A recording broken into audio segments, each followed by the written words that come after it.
The twin moons of Zythera hung low in the sky, casting a soft silver light across the crystal towers of the palace. Each tower shimmered with colors that shifted as the light touched them, turning the entire city into a living rainbow. The streets below were quiet, for it was the evening of the day that would change everything for Princess Lyra. Even though the palace buzzed with preparations for the celebration, Lyra felt a cold tension in her chest. The announcement her father, King Therion, had made earlier that day weighed heavily on her heart. The royal court had gathered in the grand hall, a space so vast that its ceiling seemed to touch the sky itself. Crystal chandeliers hung like frozen waterfalls, reflecting colors in every direction. The nobles of Zythera had filled the room in their ceremonial attire, robes that glittered with tiny embedded gems, each representing generations of their family's history. Their faces were bright with excitement, eager to witness the new alliance that would secure their planet's place in the interstellar community. Yet, Lyra could not share in their joy. Her father's words still echoed in her mind. He had declared that she would marry Captain Elias, a human from Earth, to strengthen relations between their worlds. Humans, he insisted, were clever, adaptable, and courageous, qualities that would benefit Zythera. And yet, while Lyra admired humans from afar, she could not imagine spending her life bound by a duty that her heart did not embrace. Love, she thought, was something that could not be ordered, no matter how carefully it was planned. Lyra stood by one of the tall windows in the hall, her slender hands resting lightly on the crystal sill. She gazed out at the gardens below, where delicate glowing plants shifted gently in the evening breeze. Their lights flickered like stars scattered across the earth, each one unique, each one alive. It reminded her of herself, unique and alive, yet constrained by expectations that seemed to press against every corner of her mind. She longed to make her own choices, to explore the possibilities that life could offer rather than simply follow the path her father had drawn for her. The palace corridors were alive with servants and attendants, each moving with quiet precision, preparing for the grand banquet that would welcome Captain Elias and his human delegation. Lyra's advisor, an older Zyziran named Varys, approached her quietly. His hair was silver as moonlight, and his eyes reflected a wisdom that only years could bring. He had served her family for decades and had watched over every generation of the royal line. Yet he approached her not with instructions or commands, but with concern. "Princess," Varys said softly, bowing slightly, "the humans will arrive soon. They are eager to meet you." "Are you prepared?" Lyra turned her gaze from the window to him. "Prepared?" she asked, her voice quiet but firm. "I can greet them politely. I can smile. But I am not prepared to give myself to someone I do not know. That is not preparation. It is surrender." Varys nodded slowly, understanding the conflict that had gripped her. "It is not an easy position you are in. But remember, Princess, strength is not measured by obedience alone. You have the power to shape the future in ways even your father may not yet see." Lyra's lips curved into a small, determined smile. His words were comforting, but they did not make the weight on her heart any lighter. She had to find her own way. She had to choose her own destiny. As night fell fully over Zythera, the palace gardens transformed. Bioluminescent flowers and vines glowed brighter in the dark, lighting up winding paths and delicate fountains. Lyra wandered through them alone, her bare feet silent on the smooth crystal tiles. She paused at the largest fountain, watching as the water caught the moonlight, creating sparkling reflections that danced like living beings. She wondered what humans would think of such beauty. From what she had read and learned about Earth, humans were imaginative, curious, and courageous. They often solved problems in ways that no one else could imagine. While Zytherans prized logic, precision, and tradition, humans seemed to blend intuition and creativity in ways that were unpredictable, yet effective. Lyra admired that spirit. Perhaps it was that unpredictability that had made her heart so restless. at the thought of a marriage she did not desire. The sound of footsteps made her turn. A young servant approached, carrying a tray of fragrant fruits and sparkling water. He paused, bowing politely. "Princess Lyra, the preparations for the banquet are complete. The humans will arrive shortly." Lyra took the tray, offering a small smile. "Thank you. Please tell the chef that the decorations are exquisite." "Every detail is perfect." Her words were polite, but her mind was elsewhere. She thanked the servant, who quickly bowed and retreated into the shadows, leaving her alone with her thoughts again. She thought of Captain Elias, the human who was soon to enter her life not as a guest, but as a husband by decree. She had read his reports, his personal letters, and even observed him from the stars during his journey to Zethera. He was disciplined, courteous, and intelligent, traits that any parent would admire. Yet there was no spark of familiarity, no shared laughter or whispered secret. To love him as a partner seemed impossible, not because he lacked worth, but because she had never met him as a person beyond the words on paper. Lyra sat beside the fountain, letting the cool water trickle over her fingers. She thought of her father, whose vision of unity was born from duty, responsibility, and the belief that alliances ensured safety. And yet, she felt that he had overlooked something essential: the human heart. It was not enough to measure worth by skill, courage, or intellect. There had to be connection, understanding, and choice. Without those, even the brightest alliance could feel hollow. Her thoughts were interrupted by a soft breeze carrying the scent of the night blooms. She closed her eyes, allowing the fragrance to calm her racing mind. In that stillness, she realized something crucial. If she wished to honor both her people and herself, she could not simply comply. She had to speak, to act, and to guide others toward a future that celebrated more than obedience. It had to celebrate respect, understanding, and mutual growth. The first stars began to appear in the sky, tiny sparks that reminded her of countless possibilities. In her mind, she imagined Earth, not just as a planet, but as a people full of curiosity, kindness, and ingenuity. They were not perfect, far from it, but there was a resilience in them that inspired her. Perhaps, she thought, the true strength of humanity was not in their ability to conquer, but in their ability to adapt, to think, and to act wisely even when the path was uncertain. Lyra rose from the fountain, her resolve firming with every step. The night would not last forever, and soon she would face the moment that had been decided for her. But she would meet it not with fear or submission. She would meet it with clarity, courage, and respect. For herself, for her people, and for the humans who had unknowingly sparked this determination within her. Back in the grand hall, the lights dimmed as the first human ships entered Zitharan space. Their arrival was marked by a gentle hum, a sound unlike any Zitharan vessel. It was subtle but confident, carrying with it the weight of a species unafraid to explore the unknown. The court murmured in awe, while Lyra watched silently from her chamber above. She felt a flicker of anticipation, not for the marriage itself, but for the opportunity to understand the humans, to witness the qualities that had earned their place among the stars.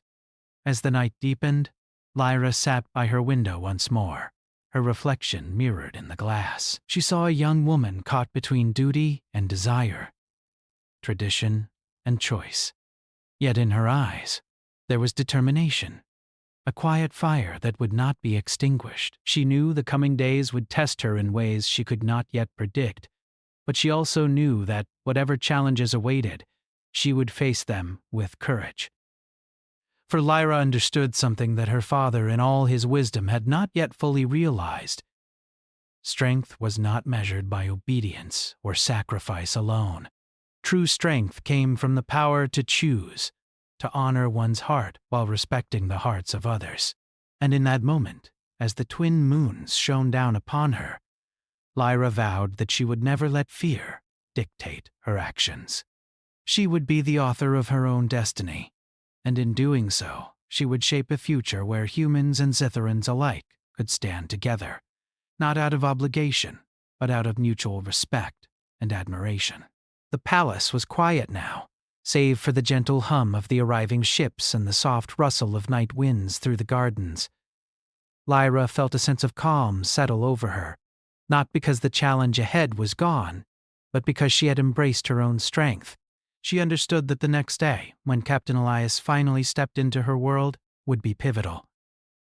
It would not be about obedience or protocol. It would be about understanding, dialogue, and the spark of connection that could turn two worlds toward a shared future. And so, as the stars glittered above Zithara and the twin moons cast their serene glow, Princess Lyra allowed herself a small, hopeful smile. The path ahead was uncertain, but she was ready. The humans were arriving, and with them, the possibility of something extraordinary. And though tears had threatened her resolve earlier, now they were replaced with quiet determination. She would not be a pawn. She would be a leader, not only of her people, but of the alliance that might one day redefine the stars themselves. The night deepened, carrying with it the silent promise of new beginnings. Lyra remained at her window, watching the soft lights of the human ships as they approached. Her heart was steady, her mind clear, and her spirit resolute. She did not yet know the challenges that awaited, nor the friendships that would bloom. But she knew one thing: the choices she made would matter. The future of Zithara, the human visitors, and perhaps the galaxy itself, might hinge on a single decision made by a young princess who refused to yield her heart to command. And in that quiet moment, Lyra understood that sometimes the greatest acts of courage were not battles fought with weapons, but battles fought with honesty, integrity, and the unwavering will to follow one's own heart. The morning sun spilled over the crystalline towers of Zithara, sending golden reflections across the city. Light danced on every surface, creating a dazzling display that made the entire palace glow like a beacon. Princess Lyra, dressed in a flowing gown of soft lavender, moved quietly through the corridors, her steps measured, but her mind restless. Today was the day she would meet Captain Elias, the human her father had decreed she must marry. Despite the formal nature of the occasion, she felt a strange sense of curiosity. Humans fascinated her.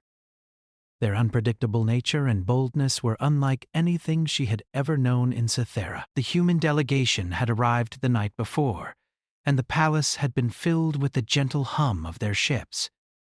From her window, Lyra had observed them preparing for the day's formalities. Unlike the Zitharans, humans moved with an ease and flexibility that was almost playful. They carried themselves with confidence, but without arrogance. Their gestures were not rehearsed, yet they conveyed respect and attentiveness. She had read about human creativity, their capacity to solve problems, and their deep sense of morality. Yet, seeing them in person was something else entirely. Varys appeared at her side, as he often did. "Princess," he said softly, bowing. "The humans are ready to meet you. They have requested a private introduction before the official banquet." Lyra nodded, taking a deep breath. "Very well. I want to observe them, not just greet them. I want to understand who they are before I speak with them formally." Varys's eyes twinkled with approval. "Wisely spoken." Humans are more than their reports. Their character can only be understood through interaction. They walked together through the palace gardens, the morning light revealing the subtle movements of glowing plants and fountains that mirrored the twin moons of last night. Lyra paused at a flower that pulsed softly in rhythm with her heartbeat, marveling at its delicate beauty. Humans, she thought, would likely find joy in such simplicity. Unlike Zitharans, who often valued perfection and symmetry, humans seemed to find wonder in imperfection and surprise. They arrived at a small hall near the outer gardens, where the humans waited. Captain Elias stepped forward as Lyra entered. He was taller than most Zitharans, with dark hair and eyes that seemed to hold both intelligence and curiosity. His uniform was neat but not ornate, designed for practicality rather than display. Lyra observed him silently for a moment, noting his posture, his calm breathing, and the gentle confidence he radiated. "Princess Lyra," Elias said, bowing slightly. "It is an honor to meet you." His voice was clear, warm, and unassuming, carrying no hint of superiority. Lyra inclined her head politely. "Captain Elias, welcome to Zithera." She paused, studying him closely. "I have read about your journey and the reports you submitted. I am impressed by your attention to detail and your observations of our culture." Elias smiled faintly. "Thank you, Princess. I wanted to understand your people, not just follow protocol. I believe that knowledge and respect must come first, before any decisions are made." Lyra's heart stirred at his words. There was sincerity in his tone, a human honesty that could not be faked. Zitherans were trained from birth to present perfection, to hide uncertainty or doubt. But humans seemed to embrace it. It was unsettling and inspiring at the same time.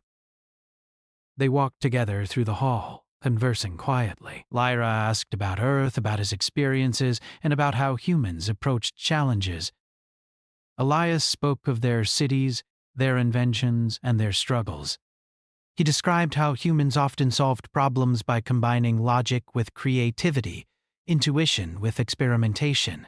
He admitted mistakes they had made, failures that had taught them lessons, and triumphs that had come from persistence rather than sheer force. Lyra listened, fascinated. Humans were not flawless, but their imperfections gave them strength. They adapted, learned, and found new solutions where others might see obstacles.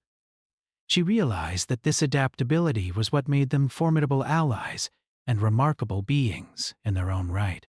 As they reached a balcony overlooking the gardens, Elias paused, observing the glowing flowers below.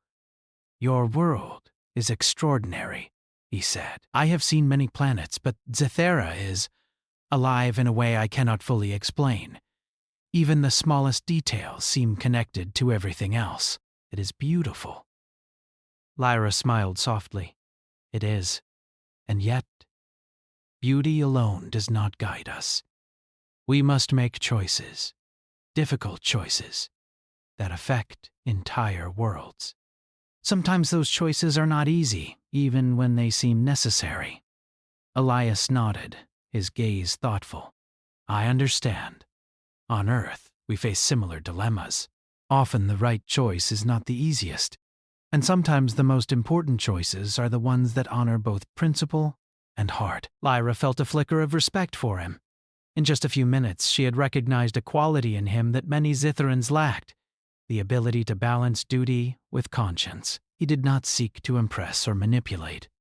He sought understanding. They spoke at length about philosophy, ethics, and the nature of leadership. Elias shared stories of human councils that made decisions by consensus, of inventors who challenged established norms, and of communities that thrived because individuals were encouraged to think independently. Lyra shared her own thoughts about Zithera, the weight of responsibility, and the pressure to conform to tradition. For the first time, she felt as though she was speaking to someone who could comprehend her perspective, even across the gulf of species and culture. After hours of conversation, they walked to the palace library, a vast chamber filled with floating crystal shelves that held records, stories, and knowledge from across Zithera's history. Lyra reached for a delicate tome, and Elias watched with fascination as she opened it carefully, revealing illustrations and writings that shimmered with holographic light. "These records," Elias said softly, "show the depth of your people's wisdom. It is remarkable. I hope I can learn from them while sharing what humans have discovered as well." Lyra nodded. "Knowledge should be shared, not hoarded. Our worlds can grow stronger through understanding, not dominance. That is why I cannot simply marry for duty alone. The future is larger than any single union." Elias looked at her with admiration. "I respect that, Princess. It takes courage to prioritize principle over obligation. I am glad to meet someone who sees strength in understanding and cooperation, not just authority or decree. Lyra felt a warmth in her chest. She had expected tension, awkwardness, and perhaps disappointment. Instead, she found clarity and even friendship. It did not mean she loved him, nor he her, but it meant that they could be allies, and perhaps, in time, something more meaningful, if choice allowed it. The library quieted as the palace servants moved through, ensuring preparations for the banquet continued without interruption. Lyra and Elias sat by a window, watching sunlight filter through the crystal walls. The warmth of the light mirrored a subtle feeling of hope that neither of them fully understood yet. Humans had a way of inspiring others, not through force, but through vision, kindness, and ingenuity. Lyra realized that these traits, the very essence of humanity, were what made her respect Elias, even as she resisted the notion of marriage. "Princess," Elias said after a pause, "I do not wish to overstep, but may I ask, what is it that you hope for most?" She had been asked similar questions countless times, but none with such genuine curiosity. "I hope," she said finally, "that our worlds can work together in a way that respects each other's strengths, that humans and Zitherans can build a future where choice and understanding matter more than tradition alone. And I hope to live a life where my heart and mind are not constrained by expectation." Elias smiled, not in judgment, but in understanding. "That is a noble hope, one that I share, and perhaps it is the start of something greater than either of us can imagine." Time passed, and the shadows lengthened as the morning turned to afternoon.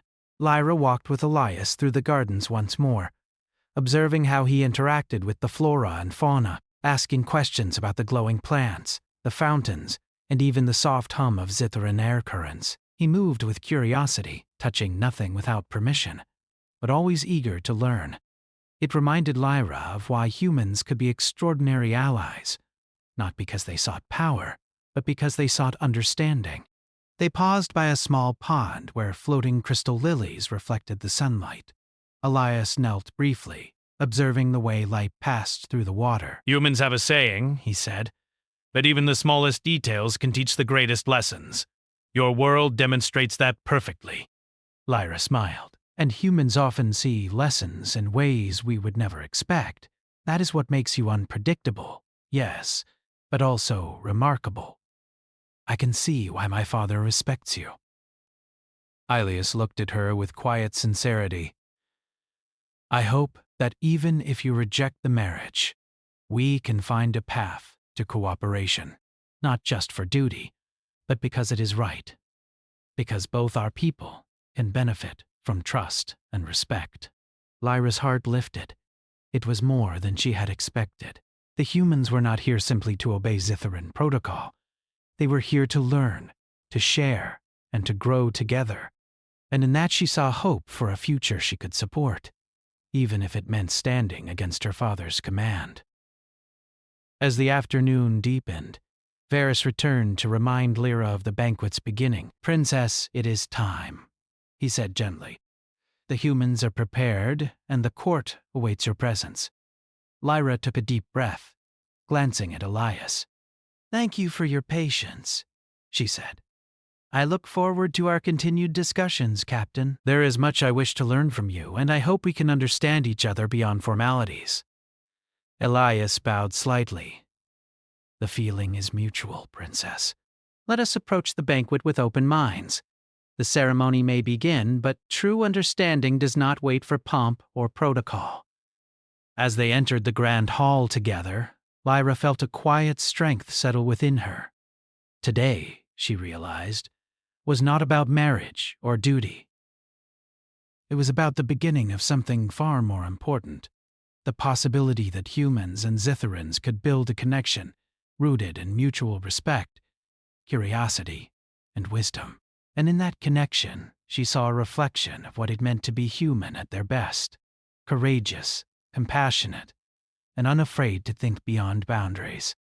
The whole was filled with light, sound, and anticipation, but Lyra's focus was clear. She would meet the humans not as a bride or a subject, but as a leader and an equal. And Captain Elias, she realized, might become not just a friend, but an inspiration for both her and her people. The first steps toward understanding had been taken. And while the path ahead would be filled with challenges, the morning had proven something important. That humans were extraordinary, not because they demanded respect, but because they inspired it. Lyra smiled quietly to herself, feeling a sense of hope that she had not experienced before. Today was the beginning of a new chapter, one that promised discovery, friendship, and the quiet but undeniable strength of humanity. The palace was alive with murmurs and muted excitement as the afternoon wore on. Preparations for the banquet continued, but Princess Lyra's mind was elsewhere. Her conversation with Captain Elias had left her inspired, yet it also brought clarity to a truth she could no longer avoid. She could not marry a man she did not love, no matter the prestige or advantage such a union would bring. The very thought of obeying her father's command felt like a cage, polished and brilliant, yet still a cage. She walked through the corridors in silence, her lavender gown brushing the crystal tiles. Each step seemed louder than the last, echoing softly against the walls. Servants and attendants moved aside as she passed, sensing, perhaps, the determination in her posture. Even the palace itself seemed aware of the weight she carried, the enormous responsibility not only to her own heart, but to her people and the delicate balance between worlds. Varys followed closely, his presence quiet yet steady. "Princess," he said softly, "your heart is clear, I see. But the court and your father, they will not take your refusal lightly." Lyra's eyes met his, filled with resolve. "I know. But I cannot ignore what is right. Strength is not measured by obedience alone, Varys. It is measured by the courage to choose wisely, and I will choose, even if it challenges tradition." Varys bowed slightly, his eyes glimmering with pride. "Then let us face the coming hour with clarity. Remember, words spoken with honesty are never wasted, even when they are difficult to hear." The grand hall awaited. King Tharion sat upon his elevated throne, a figure of authority, wisdom, and expectation. His robes shimmered like the surface of a calm sea, and his eyes scanned the room with measured attention. Beside him were advisors, nobles, and dignitaries, each brimming with anticipation. At the center of the hall stood Captain Elias, composed and polite, yet visibly tense under the gaze of the alien court. Lyra's steps echoed as she approached the throne, her posture poised, her gaze unwavering. The murmurs of the court quieted, replaced by the almost tangible tension of expectation. The moment had come. The moment when she would either conform or demonstrate the strength that had been growing within her. She stopped a few paces from her father. "Father?" she said, her voice calm but firm, carrying effortlessly across the hall. "I wish to speak before the ceremony begins." King Tharion's eyes narrowed slightly. "Speak, princess," he said, his voice deep, resonant. "But be mindful. The court and our guests await your acceptance."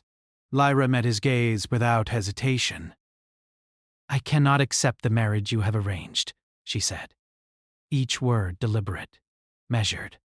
"Not because Captain Elias lacks merit, nor because I do not respect humans. On the contrary, I see qualities in him, intelligence, curiosity, and integrity, that are rare even among Zitherans.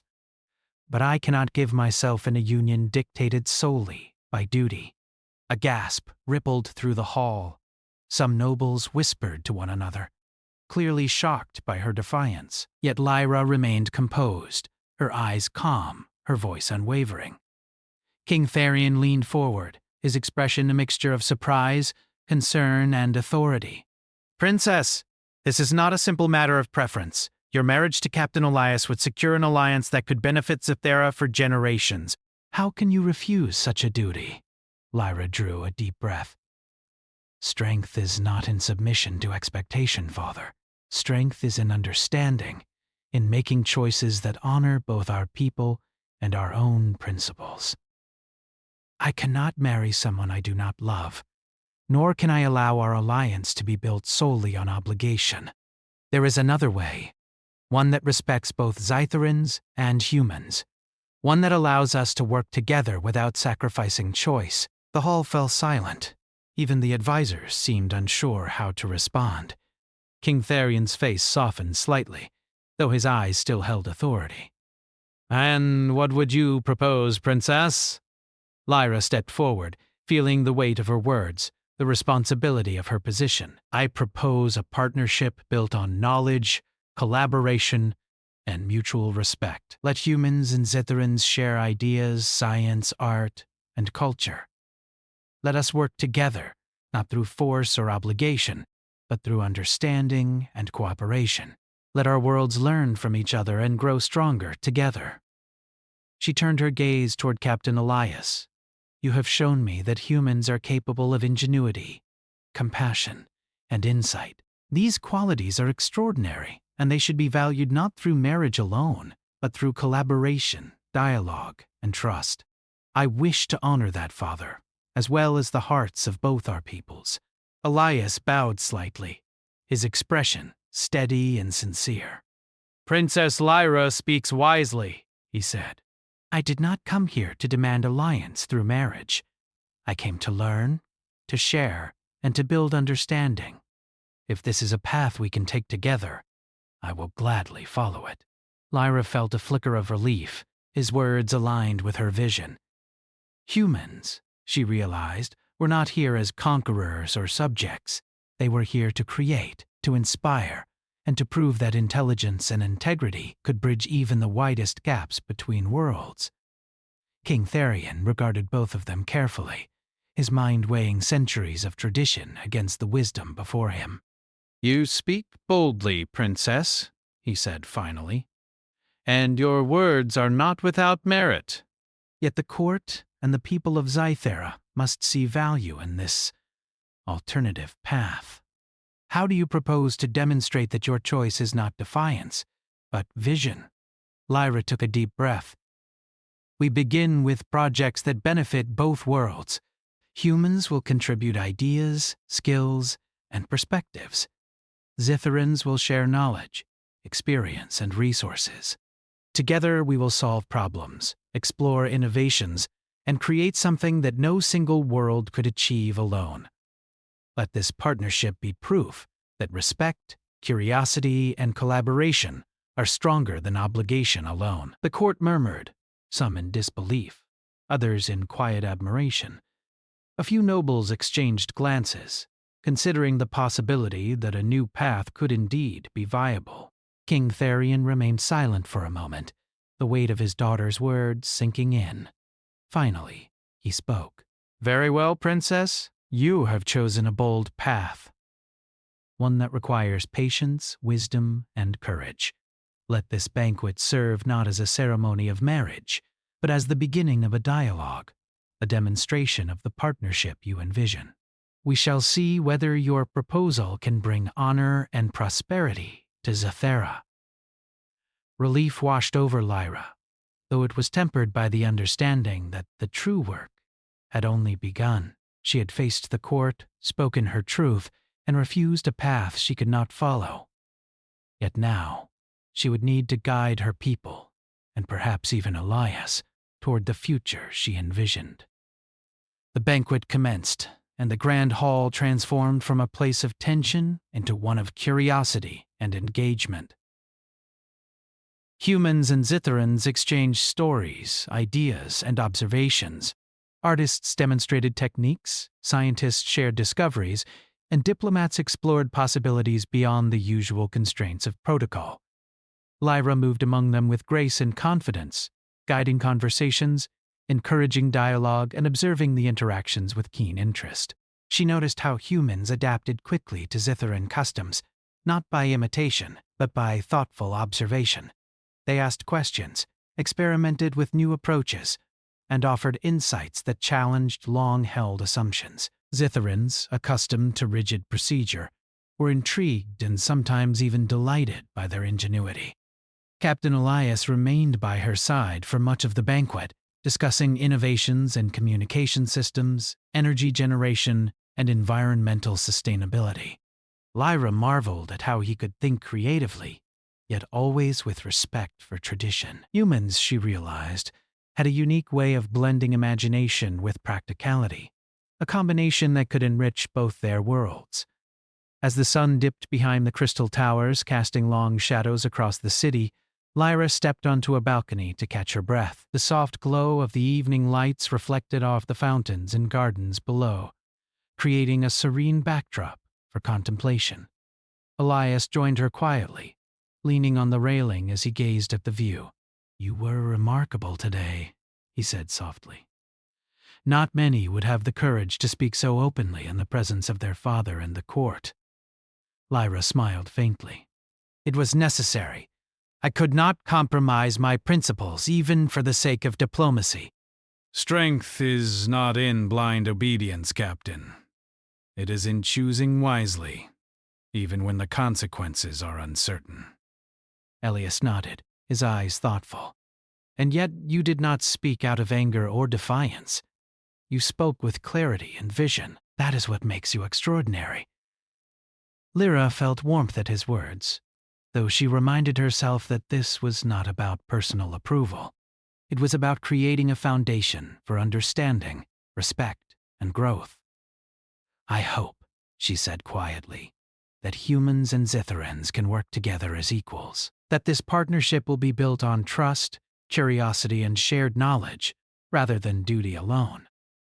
Elias smiled. "I believe it can be. And I am honored to be part of this beginning." The evening continued with discussions that ranged from philosophy to science, from art to diplomacy. Lyra observed how humans approached challenges, not as obstacles, but as opportunities. They were willing to ask questions, make mistakes, and learn from them. Zytherans, though initially cautious, began to see the value of this approach. The banquet became not just a formal event, but a celebration of collaboration, intellect, and mutual respect. As the night drew to a close, Lyra found herself alone for a moment, gazing at the twin moons above. Their light reflected on the palace walls, casting long shadows that seemed to stretch toward the stars. She thought of the path ahead, the projects, the dialogues, the challenges, and realized that she was not afraid. For the first time, she felt a profound sense of alignment between her principles, her responsibilities, and her heart. She had rejected the path of obligation, yet she had embraced a path of possibility. Humanity had shown her that strength lay not in compliance or dominance, but in curiosity, creativity, and moral courage. And in that revelation, Lyra found inspiration for herself and for her people. When Captain Elias approached once more, he offered a hand in friendship. "Princess," he said softly, "tonight is only the beginning. Together, I believe we can create something remarkable." Lyra took his hand with a steady smile. "Yes, Captain. Together, we can." And in doing so, we honor both our peoples and the choices that make us truly strong. And as the twin moons of Zithera glimmered above, reflecting in the crystal towers and fountains below, Princess Lyra felt a sense of hope, determination, and quiet triumph. The challenge of rejecting an arranged marriage had not weakened her. It had strengthened her resolve, inspired her vision, and illuminated the path toward a future where humans and Zitherans could stand as equals, guided by respect, wisdom, and courage. Tonight, the palace celebrated more than a banquet. It celebrated the beginning of understanding, the spark of partnership, and the quiet but undeniable brilliance of humanity at its best. And Lyra knew that this was only the first step of a journey that would reshape their worlds forever.